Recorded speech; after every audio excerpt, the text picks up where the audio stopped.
बने हुए हो रोजाना टाइम्स ਦੇ ਨਾਲ मैं तरनदीप ਸਿੰਘ। ਅੱਜ ਲੋਕ ਸਭਾ ਦੇ ਵਿੱਚ ਅਕਾਲੀ ਦਲ ਦੇ ਜੋ ਸੰਸਦ ਮੈਂਬਰ ਨੇ ਬੀਬਾ ਹਰਸਿਮਰਤ ਕੌਰ ਬਾਦਲ ਨੇ ਕਿਸਾਨਾਂ ਦਾ ਮੁੱਦਾ ਚੱਕਿਆ ਤੇ ਨਾਲ ਹੀ ਬੰਦੀ ਸਿੰਘਾਂ ਦੀ ਰਿਹਾਈ ਨੂੰ ਲੈ ਕੇ ਕੇਂਦਰ ਸਰਕਾਰ ਤੋਂ ਜੋ ਮੰਗ ਰੱਖੀ ਗਈ ਆ ਵੀ ਬੰਦੀ ਸਿੰਘਾਂ ਨੂੰ ਰਿਹਾ ਕੀਤਾ ਜਾਵੇ, ਉਹ ਆਪਣੀਆਂ ਸਜ਼ਾਵਾਂ ਪੂਰੀਆਂ ਕਰ ਚੁੱਕੇ ਨੇ। और लॉ लीडर्स के उत्थे भी मैं आ मुद्दा रखा तो अज पहले दिन मैं सैशन च आई हाँ तो पहले दिन ही मैं ये मुद्दा मैं रेज़ किया है कि सरकार नूं अपनी लिखित दिती हुई वादे नूं पूरा करना चाहिए। साल भर निकल गया हैगा तो बहुत शर्म की गल है कि एक बार फिर तुसी बेचारे किसानां नूं अपना अंदोलन करन वास्ते मजबूर कर रहे हो।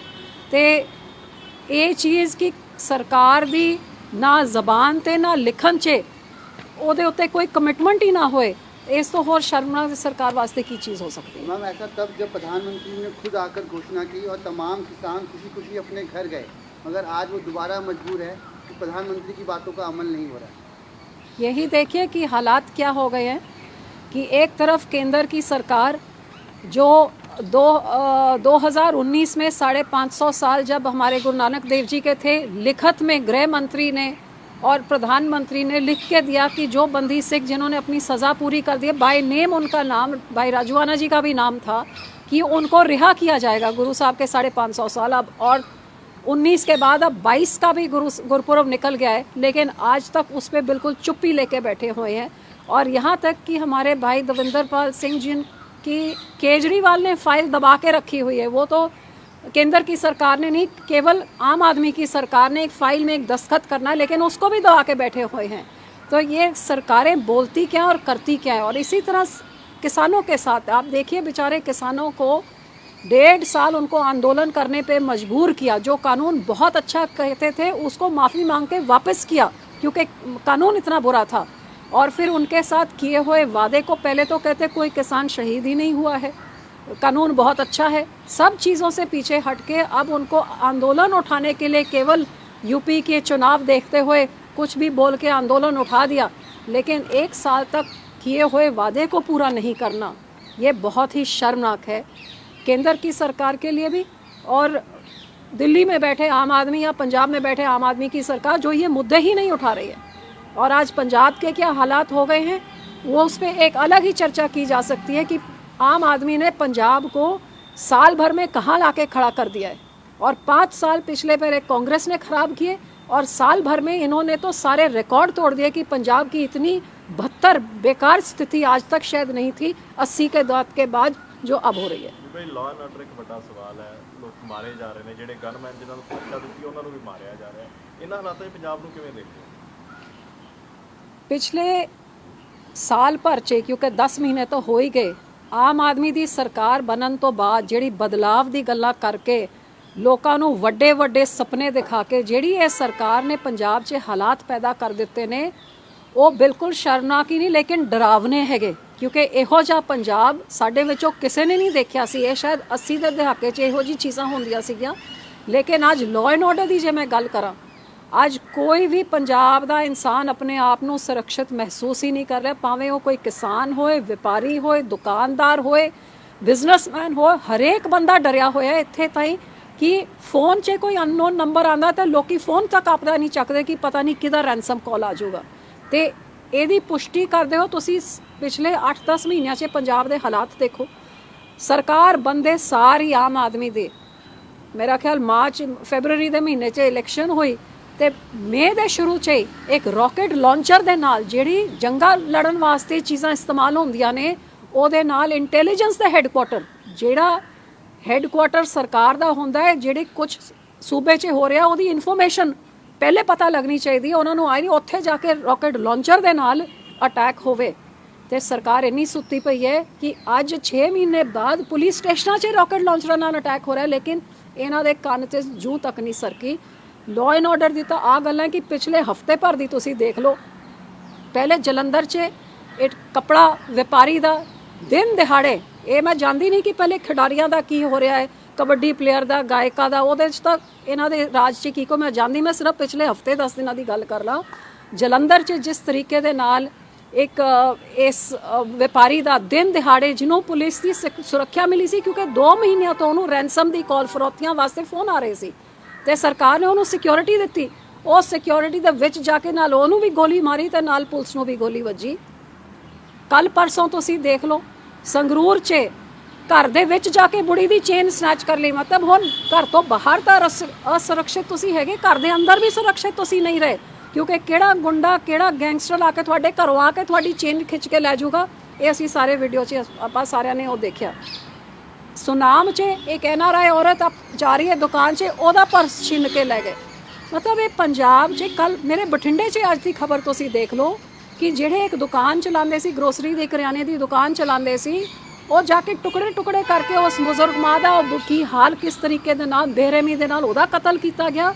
ਤੇ ਜਿਹੜਾ ਉਹਦਾ ਮੁੰਡਾ ਹੈ ਉਹ ਆਪਣੀ ਜਾਨ ਵਾਸਤੇ ਅਜੇ ਹਸਪਤਾਲ 'ਚ ਜਾਨ ਦੀ ਲੜਾਈ ਲੜ ਰਿਹਾ ਹੈਗਾ। ਇਹ ਹਫਤੇ ਭਰ 'ਚ ਤੇ ਰੋਜ਼ ਦੀ ਗੱਲਾਂ ਹੈਗੀਆਂ। ਨਸ਼ੇ ਦੇ ਇੰਨਾ ਬੁਰਾ ਹਾਲ ਹੋਇਆ ਕਿ ਜਿਹੜੇ ਕਹਿੰਦੇ ਸੀ ਨਸ਼ਾ, ਕੇਜਰੀਵਾਲ ਕਹਿੰਦਾ ਸੀ ਇਮਾਨਦਾਰ ਸਰਕਾਰ ਹੋਏ 10 ਦਿਨਾਂ 'ਚ ਨਸ਼ਾ ਖਤਮ। ਇੱਕ ਕਾਂਗਰਸ ਜਿਹੜੀ ਸਹੁੰ ਖਾਂਦੀ ਸੀ ਗੁਟਕਾ ਸਾਹਿਬ 'ਚ ਤੇ ਇੱਕ ਤੇ ਨਸ਼ਿਆਂ ਦਾ ਇੰਨਾ ਬੁਰਾ ਹਾਲ ਹੈ ਕਿ ਗਲੀ ਗਲੀ ਤਾਈਂ ਇਹ ਕੇਜਰੀਵਾਲ ਦਾ ਇੰਨਾ ਵੱਡਾ ਝੂਠ, ਜਿਹੜਾ ਕਹਿੰਦਾ ਸੀ ਕਿ ਸਾਲ 'ਚ ਮੈਂ ਕਰਪਸ਼ਨ ਰੋਕ ਕੇ, ਨਜਾਇਜ਼ ਰੇਤਾ ਰੋਕ ਕੇ, ਨਜਾਇਜ਼ ਸ਼ਰਾਬ ਰੋਕ ਕੇ ਮੈਂ 34,000 ਕਰੋੜ ਰੁਪਏ ਬਚਾ ਲਾਂਗਾ। ਬਚਾਣਾ ਤਾਂ ਕੀ ਹੈ, 8 ਮਹੀਨਿਆਂ 'ਚ 14,000 ਕਰੋੜ ਦਾ ਇਹਨੇ ਕਰਜ਼ਾ ਪੰਜਾਬ ਦੇ ਉੱਤੇ ਚਾੜ ਦਿੱਤਾ ਹੈਗਾ। ਤੇ ਕਰਜ਼ੇ ਦੇ ਨਾਲ ਹੋ ਕੀ ਰਿਹਾ, ਕਿਉਂਕਿ ਕਿਸੇ ਨੂੰ ਨੌਕਰੀ ਤਾਂ ਮਿਲ ਨਹੀਂ ਰਹੀ ਹੈਗੀ। ਜਿਹੜੇ ਬੇਰੋਜ਼ਗਾਰ ਆਪ ਦਾ ਹੱਕ ਮੰਗ ਰਹੇ ਉਹਨਾਂ ਨੂੰ ਤਾਂ ਡੰਡੇ ਮਿਲ ਰਹੇ ਨੇ। ਨਾ ਹੀ ਕਿਸੇ ਪਿੰਡ 'ਚ ਕੋਈ ਨਰੇਗਾ ਦਾ ਕੰਮ ਚੱਲ ਰਿਹਾ ਹੈਗਾ, ਨਾ ਹੀ ਕੋਈ ਕੱਸੀ ਬਣ ਰਹੀ, ਨਾ ਕੋਈ ਸੂਆ ਬਣ ਰਿਹਾ, ਨਾ ਕੋਈ ਡਿਵੈਲਪਮੈਂਟ ਦਾ ਕੰਮ।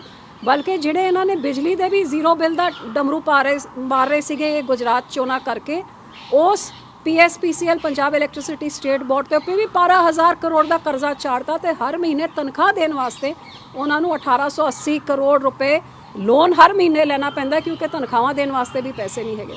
ਸੋ ਜਿਹੜਾ ਕੇਜਰੀਵਾਲ ਕਹਿੰਦਾ ਸੀ ਭ੍ਰਿਸ਼ਟਾਚਾਰ ਖਤਮ ਦੇ ਇੰਨੇ ਵੱਡੇ ਵੱਡੇ ਇਸ਼ਤਿਹਾਰ, ਕਿ ਤੁਹਾਨੂੰ ਪਤਾ ਕਿ ਵਿਜੀਲੈਂਸ ਦੇ ਕੋਲ ਤਕਰੀਬਨ 3 ਲੱਖ ਕੰਪਲੇਂਟਸ ਆਈਆਂ ਨੇ ਕਰਪਸ਼ਨ ਦੀ, ਲੇਕਿਨ ਇਹਨਾਂ ਨੇ ਆਪਣੀ ਐਂਟੀ ਕਰਪਸ਼ਨ ਹੈਲਪਲਾਈਨ ਦੀ ਇੰਨੀ ਵੱਡੀ ਫੁੱਲ ਪੇਜ ਇਸ਼ਤਿਹਾਰ ਜ਼ਰੂਰ ਦਿੱਤੇ, ਲੇਕਿਨ FIR ਤਾਂ 30-33 ਵੀ ਨਹੀਂ ਇਹਨਾਂ ਨੇ ਇਸ਼ੂ ਕੀਤੇ, ਜਿਹਦੇ ਕਰਕੇ ਸੁਪਰੀਮ ਕੋਰਟ ਨੇ ਵੀ ਫਟਕਾਰ ਲਗਾਈ ਕਿ ਤੁਹਾਡੀ ਨਜਾਇਜ਼ ਸ਼ਰਾਬ ਤੇ ਨਸ਼ਿਆਂ ਦੇ ਨਾਲ ਪੰਜਾਬ ਤਾਂ ਬਰਬਾਦ ਹੋ ਰਿਹਾ, ਦੇਸ਼ ਬਰਬਾਦ ਹੋ ਸਕਦਾ ਹੈ।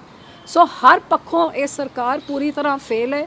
ਜੇ ਇਹਨਾਂ ਦੇ ਇਕਨੋਮਿਕ ਤੁਸੀਂ ਦੇਖ ਲਓ ਕਿ ਅੱਜ ਸੂਬੇ ਦੀ GST ਕਲੈਕਸ਼ਨ ਪੰਜਾਬ ਦੀ 10% ਘਟ ਗਈ ਹੈ, ਗਵਾਂਢ 'ਚ ਹਰਿਆਣੇ ਦੀ ਤਾਂ 13% ਵੱਧ ਗਈ ਹੈ। ਮਤਲਬ ਗਵਾਂਢੀ ਸੂਬਿਆਂ ਦੇ 25% ਦਾ ਤਾਂ ਫਰਕ ਆ ਗਿਆ। ਇਹ ਕਿਉਂ ਘਟ ਰਹੀ ਹੈ? ਕਿਉਂਕਿ ਸਾਡੇ ਮੁੱਖ ਮੰਤਰੀ ਤੇ ਸਾਡੀ ਸਰਕਾਰ, ਜਿਨ੍ਹਾਂ ਨੂੰ ਕੋਈ ਸਰਕਾਰ ਚਲਾਉਣ ਦਾ ਨਾ ਕੋਈ ਤਜਰਬਾ ਤੇ ਨਾ ਹੀ ਕੋਈ ਇੰਟਰਸਟ, ਇਹ ਇਕੱਲੇ ਪੰਜਾਬ ਦਾ ਖੂਨ ਚੋਸ ਕੇ ਕੇਜਰੀਵਾਲ ਨੂੰ ਚਮਕਾਉਣ ਵਾਸਤੇ ਲੱਗੀ ਹੋਈ ਹੈ। ਵੱਡੇ ਵੱਡੇ ਇਸ਼ਤਿਹਾਰ ਹਰ ਰੋਜ਼ ਦੇ 2-2 3-3 ਕਰੋੜ ਦੇ ਇਸ਼ਤਿਹਾਰ ਨਿਕਲਦੇ ਨੇ ਤਾਂ ਕਿ ਕੇਜਰੀਵਾਲ ਕਿਸੇ ਹੋਰ ਸੂਬੇ 'ਚ ਜਿੱਤ ਸਕੇ। ਸਰਕਾਰ ਪੰਜਾਬ ਵੱਲ ਧਿਆਨ ਨਹੀਂ, ਹਿਮਾਚਲ 'ਚ, ਗੁਜਰਾਤ 'ਚ ਆਪਣਾ ਮਿੱਟੀ ਮਲੀ ਪੰਜਾਬ ਦੇ ਪੈਸਿਆਂ ਨਾਲ ਆਪ ਦਾ ਮੂੰਹ ਕਾਲਾ ਕਰਕੇ ਵਾਪਸ ਆ ਗਏ। ਹੁਣ ਕਰਨਾਟਕਾ ਦੀ ਤਿਆਰੀ ਹੋ ਰਹੀ ਹੈ। ਇਹ ਪੰਜਾਬ ਦੇ ਹਾਲਾਤ ਨੇ ਤੇ ਬਹੁਤ ਹੀ ਮਾੜੇ, ਤੇ ਇਸ ਤੋਂ ਮਾੜੇ ਹਾਲਾਤ ਹੋਏ ਨਹੀਂ ਜਿੱਥੇ ਬੱਚੇ ਪੰਜਾਬ ਛੱਡ ਬਾਹਰ ਜਾਈ ਜਾ ਰਹੇ ਨੇ, ਕਿਉਂਕਿ ਪੰਜਾਬ ਨੂੰ ਤਾਂ ਖੋਖਲਾ ਕੀਤਾ ਜਾ ਰਿਹਾ। ਪੰਜਾਬ ਦੇ ਪੈਸਿਆਂ ਦੇ ਨਾਲ ਕੇਜਰੀਵਾਲ ਨੂੰ ਚਮਕਾਇਆ ਜਾ ਰਿਹਾ, ਜਿਹਦੇ ਕਰਕੇ ਨਾ ਹੀ ਬੱਚਿਆਂ ਦੀ ਨੌਕਰੀਆਂ, ਨਾ ਹੀ ਕੋਈ ਡਿਵੈਲਪਮੈਂਟ। ਤਾਂ ਸਾਡੇ ਬੱਚਿਆਂ ਨੂੰ ਕੋਈ ਭਵਿੱਖ ਦਿਖ ਨਹੀਂ ਰਿਹਾ। ਧੜਾਧੜ ਬਾਹਰ ਵਿਦੇਸ਼ਾਂ 'ਚ ਸਾਡੇ ਬੱਚੇ ਭੱਜ ਰਹੇ ਨੇ। ਬਹੁਤ ਅਫਸੋਸ ਤੇ बहुत ही दुख की गल है। मैम, इसके अलावा एक सवाल काफ़ी महत्वपूर्ण है। पाकिस्तान में लाहौर में एक गुरुद्वारे पर ताला लगा दिया गया है, जो सिख सेंटीमेंट है वो आहत है। आप कैसे देखते हैं कि आप संसद के पटल पर ये आवाज़ उठाएंगी कि पाकिस्तान में जिस तरीके से गुरुद्वारे पर ताला लगाया है, एटलीस्ट ये ना किया जाए? ਪਾਕਿਸਤਾਨ 'ਚ ਜੇ ਦੇਖਿਆ ਜਾਏ ਲਗਾਤਾਰ ਜਿਹੜੇ ਵੀ ਸਾਡੇ ਉੱਥੇ ਸਿੱਖ ਜਾਂ ਹਿੰਦੂ ਭਰਾ ਭੈਣ ਵਸਦੇ ਨੇ, ਉਹਨਾਂ ਦੇ ਉੱਤੇ ਤਸ਼ੱਦਦ ਵੱਧਦੀ ਜਾ ਰਹੀ ਹੈ, ਜਿਹਦੇ ਕਰਕੇ ਆਪਾਂ ਦੇਖ ਰਹੇ ਕਿ ਇਹਨਾਂ ਦੀ ਗਿਣਤੀ ਜਿਹੜੇ ਜਦ ਦੇਸ਼ ਦੀ ਵੰਡ ਹੋਈ ਸੀ ਕਿੰਨੀ ਸੀ ਤੇ ਅੱਜ ਕਿੱਥੇ ਆ ਕੇ ਖੜ ਗਈ ਹੈ। ਬਹੁਤ ਦੁੱਖ ਦੀ ਗੱਲ ਹੈ ਕਿ ਕੁਝ ਸਮੇਂ ਪਹਿਲੇ ਜਿਵੇਂ ਸਾਡੇ ਗ੍ਰੰਥੀ ਦੀ ਕੁੜੀ ਨੂੰ ਅਗਵਾ ਕੀਤਾ ਗਿਆ ਸੀਗਾ, ਹੁਣ ਗੁਰਦੁਆਰਿਆਂ ਦੇ ਉੱਤੇ ਤਾਲੇ ਲਾਏ ਜਾ ਰਹੇ ਤੇ ਕਰਤਾਰਪੁਰ ਸਾਹਿਬ ਦੀ ਵੀ ਮੈਨੇਜਮੈਂਟ ਦੇ ਜਿਹੜਾ ਉੱਥੇ ਹੈਗਾ, ਉੱਥੇ ਵੀ ਇੱਕ ਪਾਕਿਸਤਾਨੀ ਇੱਕ ਮੁਸਲਮਾਨ ਅਫਸਰ ਨੂੰ ਲਗਾ ਦਿੱਤਾ ਹੈਗਾ ਗੁਰਦੁਆਰਾ ਸਾਹਿਬ ਦੀ ਮੈਨੇਜਮੈਂਟ ਵਾਸਤੇ। ਹੁਣ ਤੁਸੀਂ ਮੈਨੇਜਮੈਂਟ ਵਾਸਤੇ ਕਿਸੇ ਸਿੱਖ ਨੂੰ ਲਾਓਗੇ, ਘੱਟ ਤੋਂ ਘੱਟ ਮਰਿਆਦਾ ਕਾਇਮ ਰਹੂਗੀ, ਲੇਕਿਨ ਪਾਕਿਸਤਾਨ ਹਰੇਕ ਧਰਮ ਨੂੰ ਕੁਚਲ ਕੇ ਖਤਮ ਕਰਨ 'ਚ ਲੱਗਿਆ ਹੋਇਆ ਹੈ। ਨਾ ਸਾਡੇ ਗੁਰਦੁਆਰਿਆਂ ਦੀ ਪਰਵਾਹ ਹੈ ਤੇ ਨਾ ਸਾਡੇ ਸਿੱਖ ਜਾਂ ਹਿੰਦੂ ਭਰਾਵਾਂ ਦੀ ਉਹਨਾਂ ਨੂੰ ਪਰਵਾਹ ਹੈ। ਬਿਲਕੁਲ ਮੈਂ ਮਸਲਾ ਜ਼ਰੂਰ ਚੱਕਾਂਗੀ ਪਾਰਲੀਮੈਂਟ 'ਚ। Thank you. ਸਿਮਰਤ ਕੌਰ ਬਾਦਲ दो सवाल सब चाहिए। कुछ ही कवर हो गया। शुक्रिया सर, आपने मुझे बोलने का मौका दिया। भी आएंगे तो सर 9 दिसंबर 2021 को किसानी आंदोलन में किसानों को उठाया गया था और उन्हें एक आश्वासन दिया गया था कि एक कमेटी बनाई जाएगी जिससे C2+50% आपको MSP का गारंटी एक कानून लाया जाएगा। लेकिन दुख की बात है सर कि उस चिट्ठी में जितने भी आश्वासन लिखे थे, चाहे ये कमेटी का गठन जिसमें अभी तक किसानों के साथ कोई तालमेल होके ना MSP की बात ना गारंटी की बात, अब वो एक बार फिर आंदोलन के लिए दिल्ली के बॉर्डर में आने के लिए मजबूर हो रहे हैं सर। दूसरी बात जो इसमें जिन्होंने अपनी जानें गंवाई थी, 850 किसान जो शहीद हो गए थे, उनके लिए कॉम्पनसेशन उन्होंने मांगा था। जिनके खिलाफ केस करे गए थे उनके केस वापसी की बात करी गई थी। और सर सबसे जरूरी इसमें यह था कि जो बिजली अमेंडमेंट बिल जो इस चिट्ठी में लिखा था कि इसको पार्लियामेंट में तभी लाया जाएगा जब किसानों की जो इसमें तकलीफें हैं, उनके जो एप्रीहेंशन है, उसको एड्रेस किया जाएगा। लेकिन बिजनेस में मैंने देखा भाई जब ऑल पार्टी मीटिंग हुई कि उसको पिछले सेशन में ऑलरेडी टेबल कर दिया गया, अब उसको इस सेशन में लाने। सो मैं आग्रह करती हूँ सर, इमीडिएटली ये किसानों के साथ एक जबान होती थी एक टाइम पे, अब तो सरकार की रिटर्न एश्योरेंस पे भी कोई भरोसा नहीं होगा तो सरकार क्या करेगी। श्री गिरीश चंद्र जी, इसी तरह बंदी सिखों पे भी उन्होंने कहा था कि उनको रिहाई की जाएगी, लेकिन आज तक ना बंदी सिखों की रिहाई की रिटर्न।